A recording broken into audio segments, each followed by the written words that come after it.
right, good morning, everybody. We're going to go ahead and get started. We got started a little late, just letting some people come in. So before we get going, I just want to kind of do a little plug for all that don't know. I am the deacon over life groups. We have life groups leader signups coming up.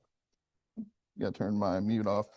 And if you are indeed wanting to become a leader of a life group, please let me know. We are going to have signups for life groups, so please get that in your mind.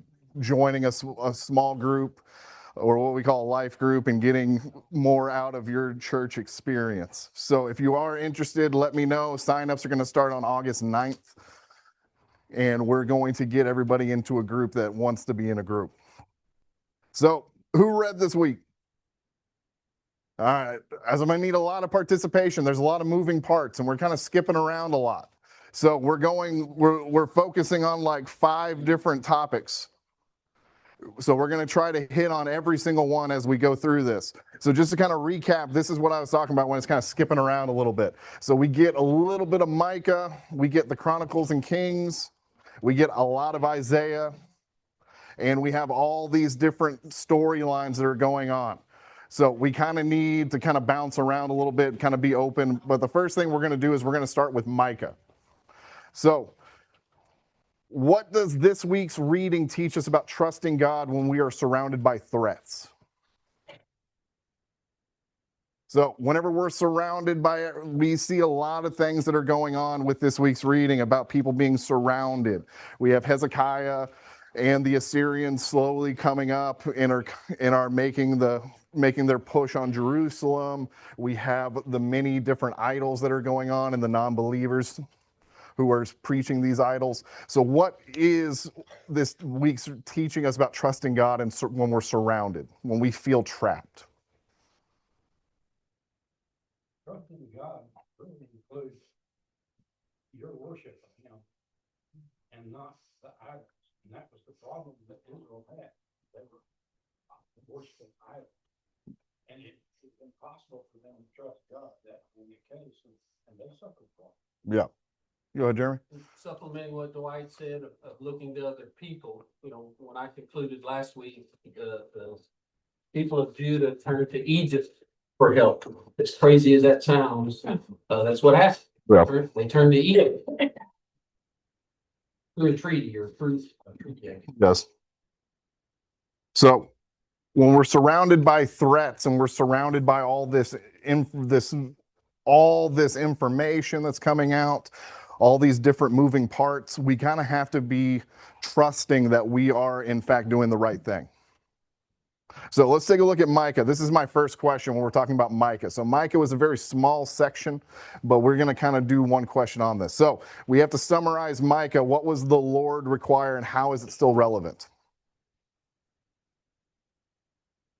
I think Micah's main theme is about the oppressed, right? And he saw what was going on with the people and how people were taking advantage of different groups, a lot of the marginalized groups, a lot of people who could not stand up for themselves, right? And it's in Micah, I believe, where it says, "You've heard, oh man, what is good, right? To love mercy, walk humbly with them," right? And yeah. He's talking about like there's a lot of oppression, and people are not loving one another. Yeah. Does anybody else? I knew Mike 6:8, what he just said. This is what it requires: to do what is right, love mercy, and walk humbly with your God. Yeah. Me, that comes something. Yeah. And to kind of start chapter 6 of Micah, it is titled the Lord's Case Against Israel. So we kind of have this, it's almost like a court case where we're opening up a list of grievances. So we kind of look at it it says, to kind of start chapter 6, it says, "Listen to what the Lord says. Stand up, plead my case before the mountains. Let the hills hear what you have to say. Hear, you mountains, the Lord's accusation. Listen, you everlasting foundations of the earth, for the Lord has a case against the people and is launching a charge against Israel." What is his charge? What are we trying? What is these accusations? What is this charge, this trial that they're trying to get around? The same old, same old. That's right, and turn away from God, and he's not gonna bless them if they don't show back to him. Yeah. It's kind of, we see this whole thing kind of over and over again. It's very repetitive, where the people start doing things that they're not supposed to be doing, and then they go out and kind of are left to their own devices. They kind of start straying away. And this is what he's trying to say, is that he's kind of coming up with all these grievances against what the people are doing. And as Debbie said, reading from Micah 6:8, is that he has shown you, O mortals, what is good, and what does the Lord require of you? To act justly, and to love mercy, and to walk humbly with your God. So that's what, yeah. And that's what makes it relevant, is that we have to keep going. And we can't just give up. And whenever we kind of stray away from what's everything going on, that's when we start losing sight on what's truly important. And I feel like this is a thing that happens all the time, is where we start getting into the things that keep us strayed away. So whenever we're doing this, and this is even relevant to this day, and we're going to see a lot of relevancy, even if in the Old Testament, about all the things that we need to be doing in order to please and do these, and to get away from these accusations that we are. So let's look at my second question here. So I like asking questions. If you don't like questions, I'm sorry. I teach 8th grade history. I get a lot of, I'm really good at awkward silences. We'll try to fill it up. So what stands out to you in the story of Assyria threatening Jerusalem and Hezekiah's response? So we have Hezekiah, a little history lesson. We have Hezekiah. He is the king over Judea at this time period. What happened to Israel? Yeah. They're gone. They are conquered by the Assyrians, and now the Assyrians are doing a march on the capital of Judea, which is Jerusalem. So Hezekiah can do one of many things, but what does he choose to do? He takes it. He takes it to God. So that's one of the big things, is that the first thing he does is that he goes to Isaiah and says, what do I need to do? Like, my people are scared. They just took out one of the largest nations in Israel, and now they're coming for us. What do I need to do? The prophet. It's also important from an Assyrian view, is the Assyrians are making fun of God. You know, they said they've already conquered all these other gods in these different countries. There's nothing special about your lowercase D-O-D. So that's the Assyrian view, is you're no threat, because we've been conquering everyone. Yeah. Yeah. Yeah. What makes you so special? We have taken out all these different gods. But Hezekiah, unlike many of the other kings before, and that were before him and after him, he's very, very different. He is the one who is actually taking it into account that God is the most important thing. He is the one kind of tearing out these idols. He's the one trying to get everybody on the same page. Unlike any of these kings, and especially the ones that come after, he is the one who is doing what God is dictating, what he is told to do. So whenever he goes and says, hey, the Lord, the God of Israel, enthroned between the cherubim, you alone are God over all the kingdom of the earth. You have made heaven and earth. Give ear, Lord, and hear. Open your eyes, Lord, and see. Listen to the words. Sennacherib. There we go. I'm bad at 3 things. I'm really bad at math. I'm bad at spelling, and I'm pronouncing words. Okay. Yes. Has sent to ridicule the living God. It is true, Lord, that the Assyrian kings have laid waste these nations and these lands. They have thrown their God into the fire and destroyed them. For they are not gods, and not only wood and stone fashioned by human hands. Now, Lord our God, deliver us from his hand, so that all the kingdom of the earth may know that you alone, Lord our God. This is his prayer. He goes in, and Hezekiah says this prayer. So that way, these idols are simply man-made things. They are simple stone, they are wood, they're nothing compared to what you are allowing. So backing up a little bit to before this, right? So we know Hezekiah's heart, we've studied Hezekiah's heart and what he has done to turn Israel, or turn them back to Yahweh, right? Turn them back to God. And so in our eyes, when we read this, we're like, okay, Hezekiah's doing a great thing, right? What I found interesting in this week's reading that I didn't key up on before, and I was like, whoa, that's really weird, was from Isaiah 36. So this is the part where the Assyrian emissaries are sent in front of, while they're laying siege, and Hezekiah sends his court officials out there as well to start negotiating, right? But the Assyrian emissaries say this, Isaiah 36, starting verse 7. This is the Assyrian speaking, says, "But perhaps you will say to me, we're trusting in the Lord our God. But isn't he the one who was insulted by Hezekiah? Didn't Hezekiah tear down his shrines and altars and make everyone in Judah and Jerusalem worship only at the altar here in Jerusalem?" And so what I keyed in on terms like, so to the Assyrians, right, what we see as Hezekiah tearing down the high places, the Asherah poles, the things that were objects of false worship, the Assyrians saw, and they're like, well, Hezekiah is insulting your God, right? It's almost like the reputation of the kingdom of God, to the point where what they were doing, the Asherah worship and all that, was just normal. That was their God. And outsiders saw what Hezekiah was doing, was like, you are insulting the Lord your God, right? Like they had strayed so far. That their reputation, when Hezekiah was starting to turn them back, was like, Hezekiah is the one that's tearing the stuff down to your God, right? So it's interesting to key into that. Like, it's as if they strayed so far. Yeah. And do you feel that you stray so far that you can't get back into your groove? No, because I kind of feel that way a lot of times, where I get out of my groove. I'm about to have to get back on a sleep schedule. I'm completely out of my groove.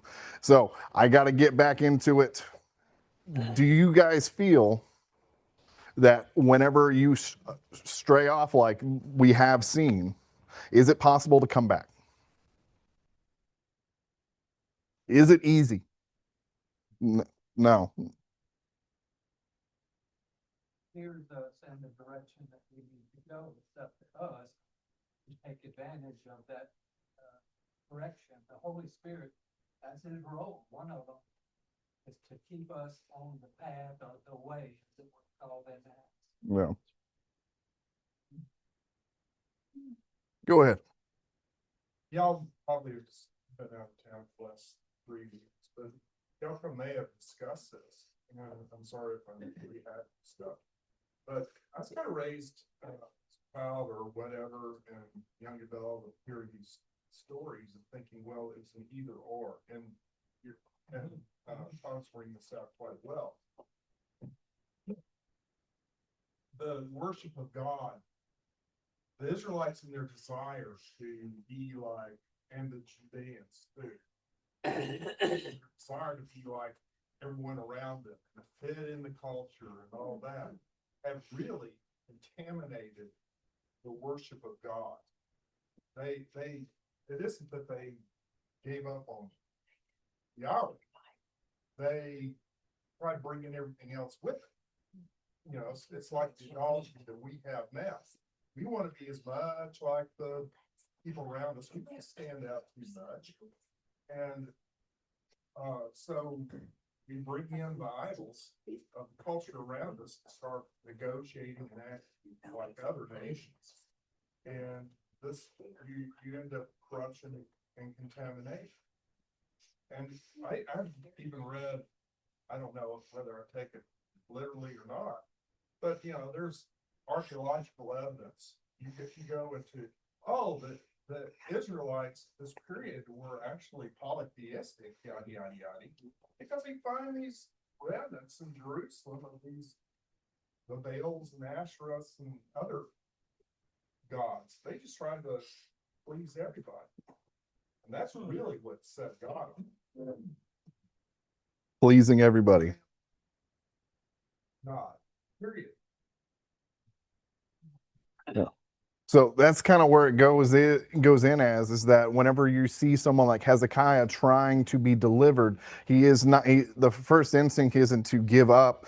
He was worried, but he knew that, hey, I need to go to God. I need to make this right. I need to try to figure out a game plan so that way I can help not only myself but my people. All right. So we're going to my third question. This one's kind of, if you kind of follow along with me, this one's very open-ended, and we're going to kind of go from there. So we're looking at Isaiah 40 through 48. So how does this message of hope after exile? So whenever we're talking about exile, is that the people of Judea are exiled.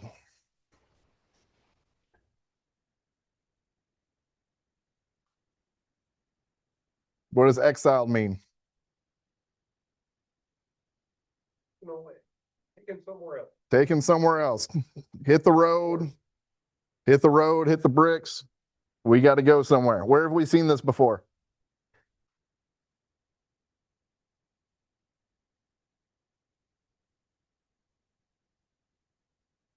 With Israel. So we've seen this before. We have God's what? Out of Egypt. So we have all these things with Isaiah, and it's talking about the exile. But this is not a woe is me section. What is it? For my people that read.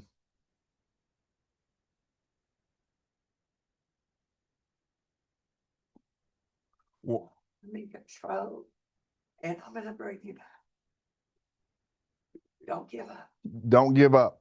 So we're it's this message of hope. Even though that we are exiled, I have promised all these things. So let's take a look.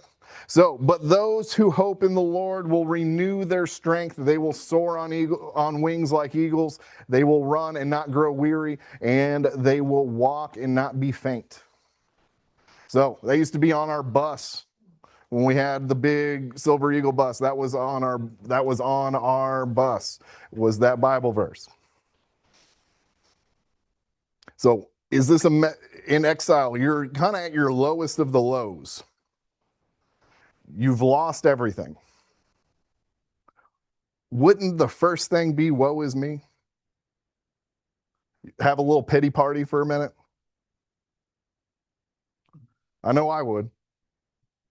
Number two, when I'm gonna get out of here. Yeah. If I'm thrown in jail overnight, that's not a problem. If I throw in jail for 50 years, that's a different problem. Yeah. Oh, man, we'll get you out of here 50 years from now. Yeah. Well, just hold on. You know, that changes the dynamic, the hope. And you blame everybody else for your hurts. Yeah. It ain't my fault. It's always something else. Yeah. That's why all the things are so bad is because of other people. Because one of the things that jumped out at me this week, and hopefully I just didn't sleep and miss it in other readings, but it seems like the last week that hope through salvation starts jumping out at me more, meaning because a lot of scripture in the Old Testament doesn't talk about heaven, directly like we see in the New Testament. So that's something that started jumping out at me is salvation, beyond saving the Israelites in this world, but afterlife. I picked up on that in places when the word salvation was used. Yeah. In 43, verse 13, he says, even if he's talked about idols and how useless they are. Yeah. I love Isaiah. He says, he takes this piece of wood and he burns something up, and then he does this with it, and then he makes an idol. Yeah. Makes it to do something. But in verse 13, it says, from eternity to eternity, I am God. No one can snatch anyone out of my hand. No one can undo what I've done. Yeah. That's a hefty promise. Yeah. And this is kind of filled with promises and a gift of hope. I know that you're in the worst possible position ever that you've probably experienced, but we're going to deliver the situation. We're going to have this hope. Have your little pity party, but we got to get over it. We got to keep going. And then we look at another verse. We look at Isaiah 42, verse 1. It says, here is my servant whom I uphold, my chosen one in whom I delight. I will put my spirit on him, and he will bring justice to the nations. Who's my servant? So this is kind of where we start seeing this retelling. We kind of go back into the story of Abraham and being told that there's going to be someone coming. We see it come again when we're talking with David. We see it coming again now. We get told about this servant and this servant leader that's going to come in and basically save the people. We don't know when it's going to happen. We know when it's going to happen, but they don't know when it's going to happen. They're just kind of hearing this and having to go along with it. So, what does that tell these people?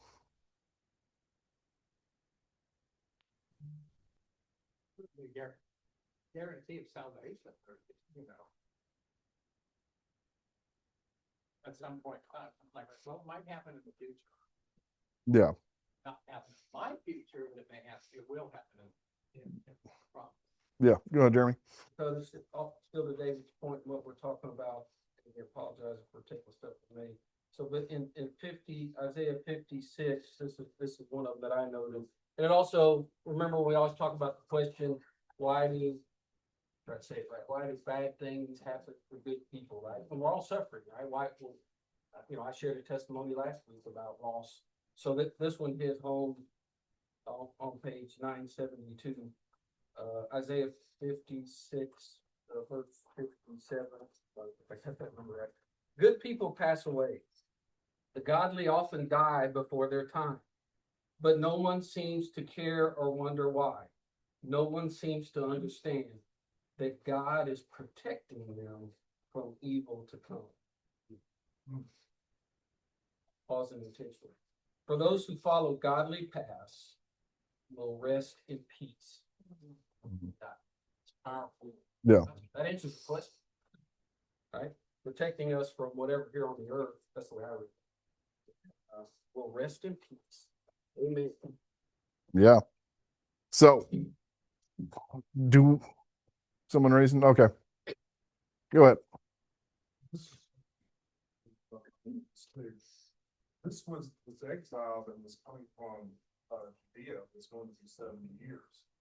So once again, like 40 years in the wilderness, God may be allowing the transgression generated God, and then bringing in a whole new, remnant or a whole new group. Yeah. Because we've seen this before. God could have let them die and just said, okay, we're starting over. Starting over for a scratch. It's like an Etch-a-Sketch. Didn't happen. Let's move on. Let's not think about the past. Let's just keep going with the future. We got new people. I can move on. These are going to be the good people this time. They're going to listen. Why did he not do that?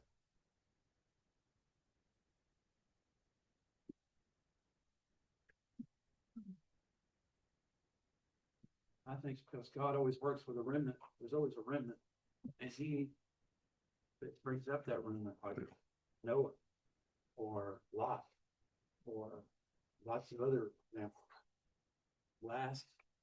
That last believer will take that and he will make a new thing. It's what he does. Scripture says he didn't because the other nations knew what he had done. Moses brings it up to God. They knew what God had done with the people of Israel coming out of Egypt. and so forth. Okay, they knew the miracles. And God did do it in it. I don't remember exactly where, but it says he did it for the glory of his fame, his purpose. Not because they were good people. Not because they were gonna be good people. Because of his fame. God, we see this in the Bible. We see stories where we have imperfect people do imperfect things, and we see God has plans for these imperfect people. So instead of just starting over and kind of doing anew, we see these people in exile. And he's not saying, you guys screwed up really just so bad. There's no hope. Y'all just go over there in the corner for a little bit and think about what you did.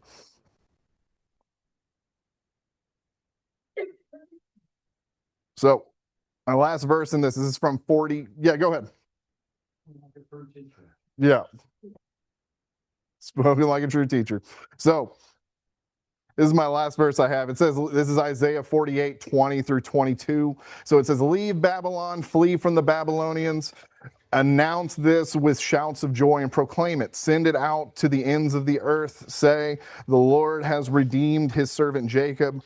They did not thirst when he led them through the desert. He made water flow from them from the rock. He split the rock and the water gushed out. There is no peace, said the Lord, for the wicked.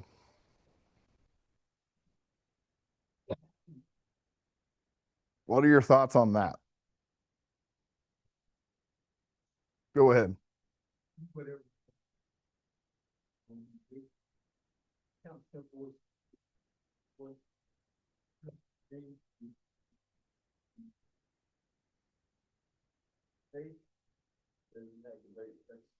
Mhm. Like,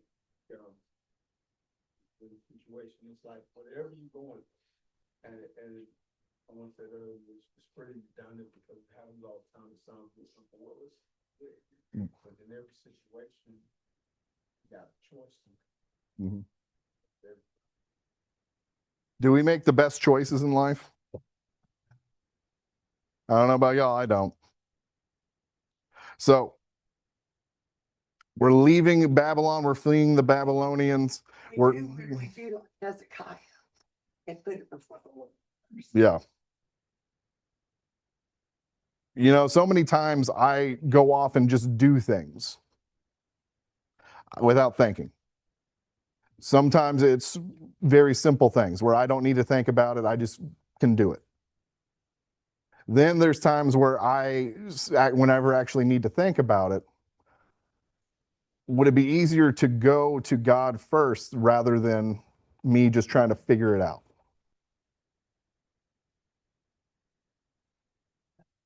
It could save you a heartache. Yeah. Sometimes you just got to let go and let God deal with it. It's easier to go to God. Yeah.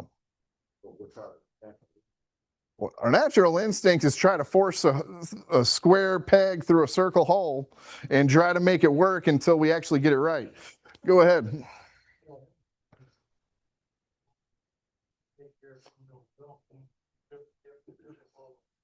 Joel was trying to buy off Yeah. them. It don't go with Yeah.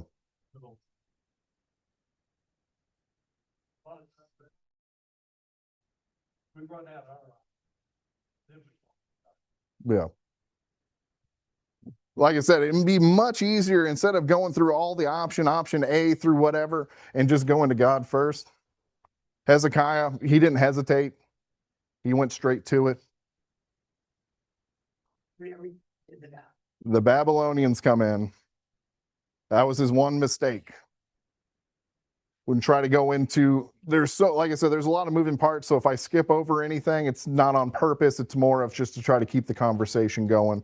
So Hezekiah does make a mistake. He does show everything he has as gifts. He's trying to make deals and all this with Babylonians. And then this ends up kind of being the downfall. So go right ahead.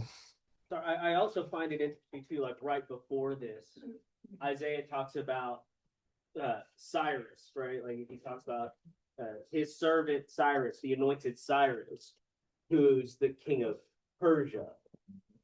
And so, again, going back to this idea that Yahweh, because I think there's a verse in there that says, like, even though you don't know me, right? Like, and he's talking about Cyrus, even though you don't know me, he'll still be used to accomplish his purposes. And so, for the people of Israel, Judah, for them to be able to hear from Isaiah and say, oh, even someone who is not, that does not belong to Yahweh, is not part of a Davidic line, is not part of God's chosen people or the covenant people, that God still has dominion over him as well, and is still able to use him as well to bring about what needs to happen. Like, just to continue to show his power through this, right? I know we'll get echoes of this later on in Habakkuk as well. Some of the others, like this theme that God reminds his people that even though these other countries' rulers are not followers of Yahweh, he is still going to orchestrate and use them for his purposes. And Daniel, Nebuchadnezzar is referred to by the Lord as my helper, my servant. So we have all these different things that come about and how to handle all these situations. So let's look at my last question for today. So this is again a little bit of a broad jump here. So we're looking specifically at Isaiah 52 and 53. So what do the servant songs reveal about the way God will ultimately save his people? So again, who's my servant? Yeah, so we're looking at who would eventually be Jesus. We're looking at this servant. We're looking at this ultimately that will save the people. So it goes into this very big kind of like into specifically what's going to happen. So it illustrates that not only is this person going to become from God, he's going to lead the people. He's going to die for the sins. He's going to be resurrected, and he will ultimately save the people. So it kind of goes into this, and it ultimately goes into the story about what will eventually happen into the Gospels. So kind of do one little blip here. This is from Isaiah 52, 13 through 15. See, my servant will act wisely. He will be raised and lifted up and highly exalted. Just as there were many who are appalled at him, his appearance was so disfigured beyond that of any human being, and his form marred beyond human likeness. So he will sprinkle many nations, and kings will shut their mouths because of him. For what they are not told, they will see, and what they have not heard, they will understand. So what does it mean whenever they're kind of talking about him being disfigured?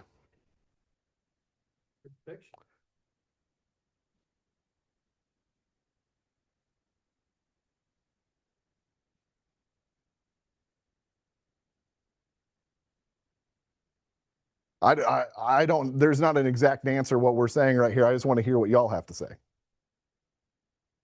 Isaiah 53 is pretty clear that me, the man of sorrows, and he's despised and rejected, and carried our weaknesses, carried our sorrows. It's Jesus, literally. Yeah. Yes, that's the verse you want to read. Yeah. Clearly, but Yeah. clearly, what happened. Yeah. Go ahead. And they, in that time, they crucified a lot of people, but as you read that, what kind of comes to mind is once they started, they just went over, I mean, they not over what they just beat him, as they say, Yeah.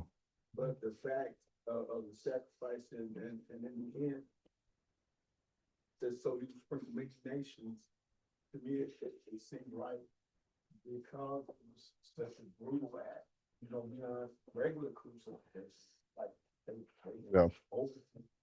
almost like, I'm gonna say like Nebuchadnezzar, and that situation, seems like the devil always makes the thing fun be extra, you know, like, Yeah.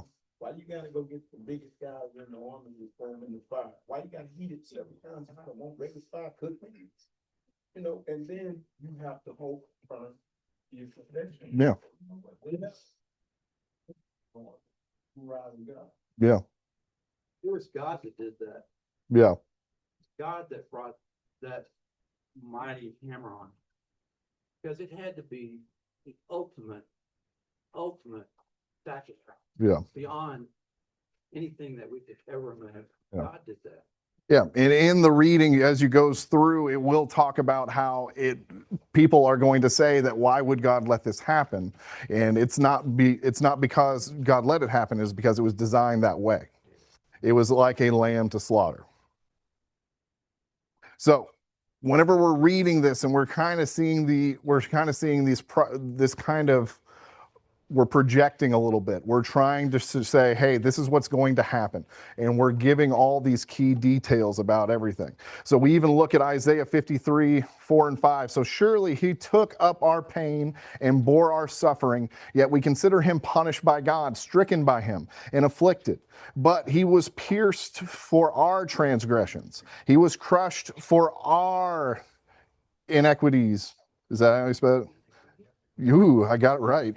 So, yeah, the punishment that brought us peace was on him, and by his wounds we are healed. So, whenever we're reading through this and we're kind of seeing, like us, it's kind of like for them, it's kind of like we're not going to see this happen. We're hearing about it, but our generation is going to die out, and we're not going to see this happen. Our generation, our children and grandchildren are the ones who are going to see this out.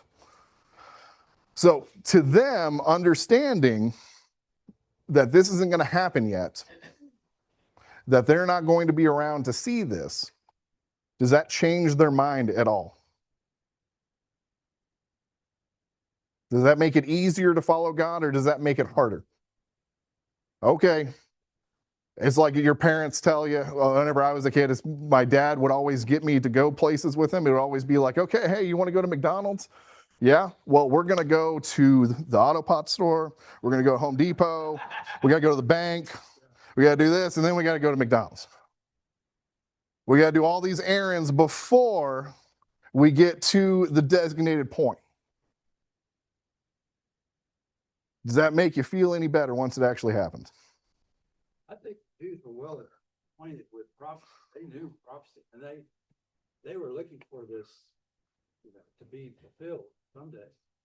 And they knew it would happen. And when things started shaping up, there were some that could read the tea leaves and see the Messiah maybe had already come. There was a man that was forgiving sins, healing people, and making the blind see. So they were, they understood that it would happen, and it gave them hope. It gave them hope. Go ahead. I read a comment on this. It was this week, and the point was made.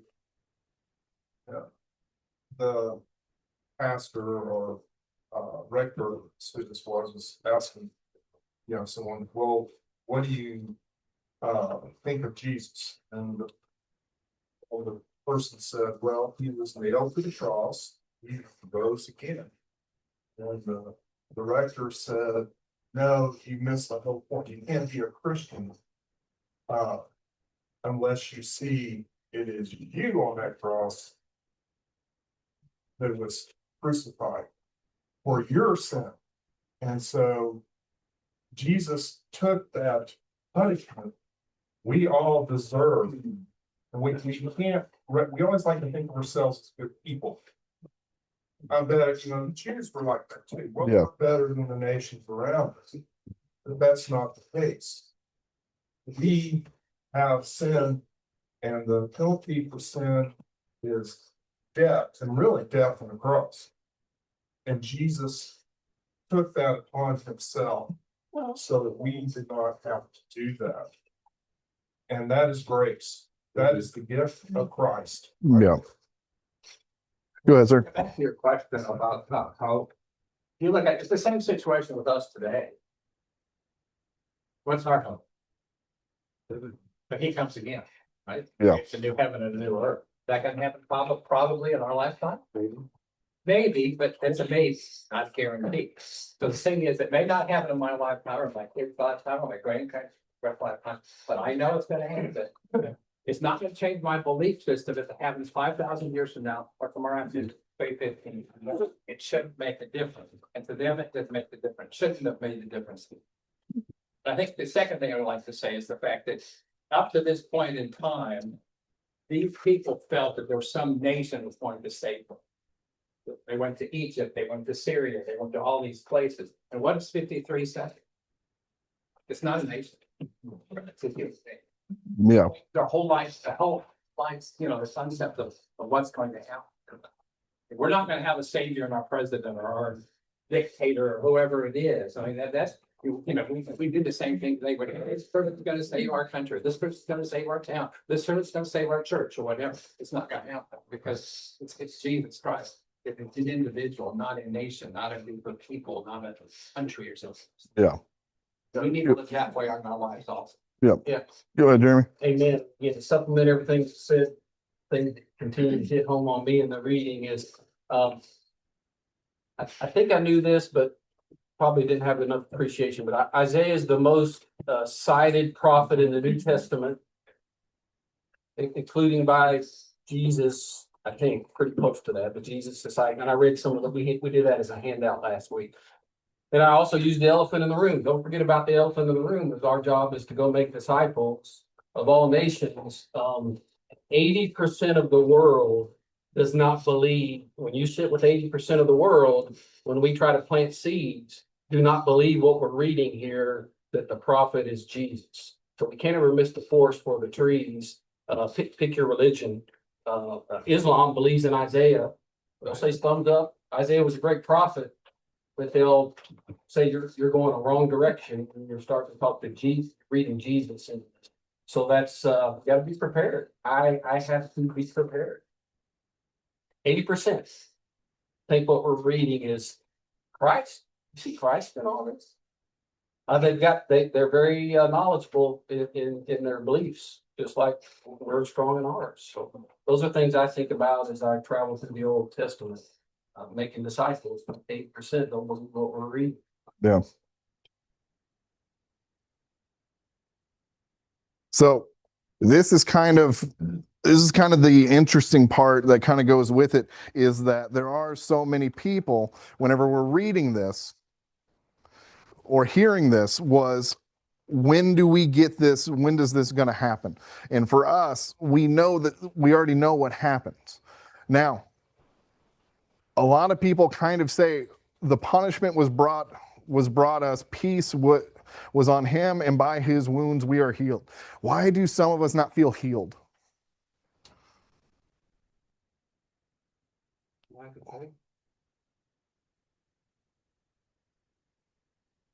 About spiritual healing. Spiritual healing.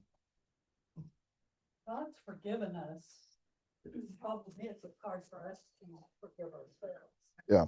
And we see this, and I've talked about this before in some of my other classes, is that it is hard to forgive yourself sometimes. It is hard to understand that just because God forgives me doesn't mean I can forgive myself. We are worldly. We have to understand, and this is something that gets talked about in therapy sessions. This is stuff that gets talked about in work groups and in team meetings, is that we have to move on. We screw up, we do things that we're not supposed to do, we have to move on. Just like with Jesus, we have a clean slate. Well, me too, in reading Old Testament, and reading Isaiah, and reading his prophecies, you hear and see over and over again, God says, I love you. I'm doing this because I love you. I will do this because I love you.